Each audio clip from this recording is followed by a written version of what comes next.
everybody, it's Lucas Welsh here, and we're bringing you the finale of this Maggini copy that's in the shop here. So we kind of went over this in a video a couple videos ago, and you know, the work that needed to be done on this fiddle wasn't really anything spectacular, but there was a little bit of work to do, and I didn't film everything. It just, sometimes you just got to get stuff done. You understand? There's only so many hours in a day. But here we go. I'm going to give you the rundown on this fiddle, okay? So when she came in, it had some open seams. It had a couple cracks. It had a peg box crack. It needed a complete setup. And yeah. So this fiddle been around for a little while, but she's got some beautiful wood in it. Some beautiful wood in it. So what we did reinforce these cracks. These are interesting cracks because they're not all the way through. It almost looks a little bit like the wood delaminated a tickle and the top half of it crack. It's bizarre. I don't think I've ever seen anything quite like that. Regardless, we got some glue where we could. We reinforced it from the inside with some cleats. They don't move. They're solid. They're tight. The loose seams, easy fix. Okay, nothing to it. We did do a new sound post, new bridge, new end pin. That was all needed to be replaced. This crack through the peg box here that you should be able to see this.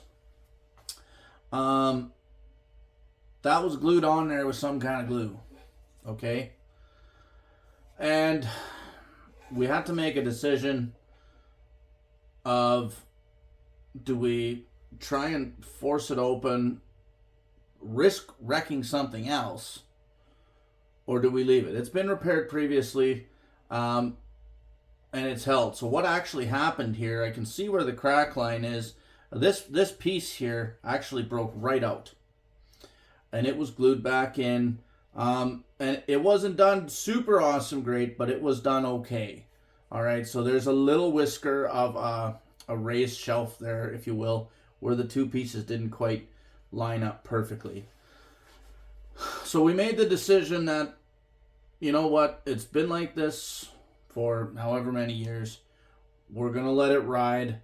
We reinforced the peg holes. We peg ringed the holes, so that, you know, there's a special tool, there's a peg ring tool. You get in there, it's got two tapered collars that hold everything centered, and then it's got a cutter. I think I've done another video on that. If I haven't, I will.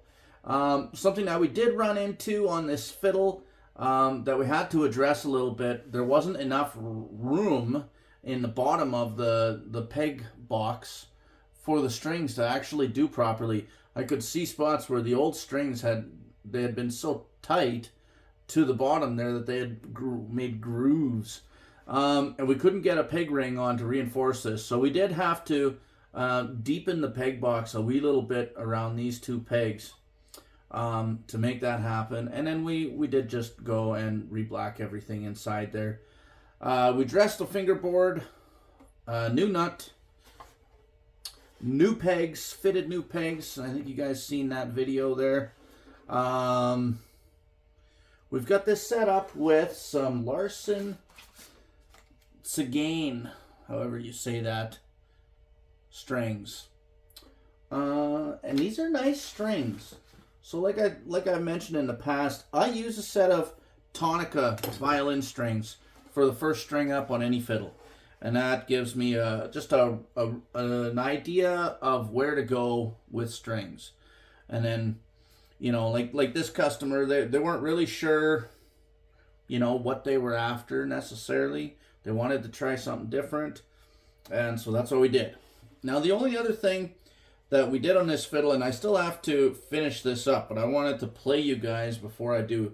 The edging on this violin on the top here has been worn considerably, okay?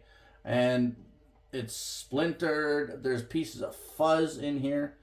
And we tried very gently just to just to make that smooth so that it wouldn't snag. We succeeded in some places, and others we didn't.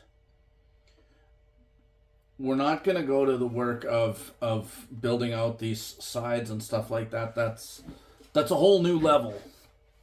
So what we're going to do as a precautionary measure, more than anything else, is we're going to take a little bit of thickened, deft, and we're going to just apply that along some of these edges here where it's really the roughest.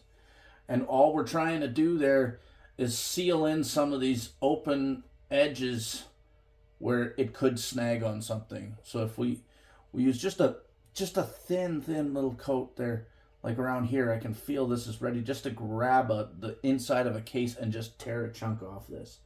So we're going to just use a little bit of thick and deft to smooth this out and hopefully keep everything in place a little while longer. We've slipped out of tune a little bit.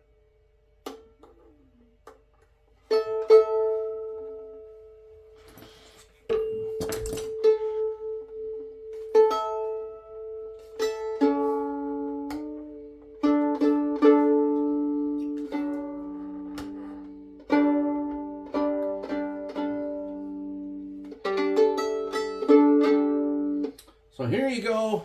Here's your sound sample of the Maggini copy.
She's a pretty sweet old gal. Yeah. It's a little bit surprising, actually. The edges in here are quite flat and quite wide. The edge work, and it always surprises me sometimes when these old fiddles actually, I don't know, it almost defies what should work a little bit. It goes to show you that, you know, whoever did it, obviously tap tuned it well enough, the way that it was built, to make it work and make it sound good. The quality of the wood, the resonance, everything, it does work, and it sounds quite lovely. So there you have it, folks. The Maggini is in fine playing fiddle again, and has a little bit of a journey to get home now.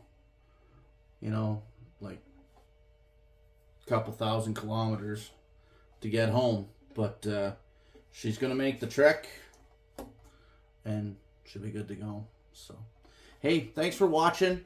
We've got a lot of new subscribers lately. Thank you guys for, you know, tuning in and retuning in when you watch the next episode. And I'll be back with more. Cheers.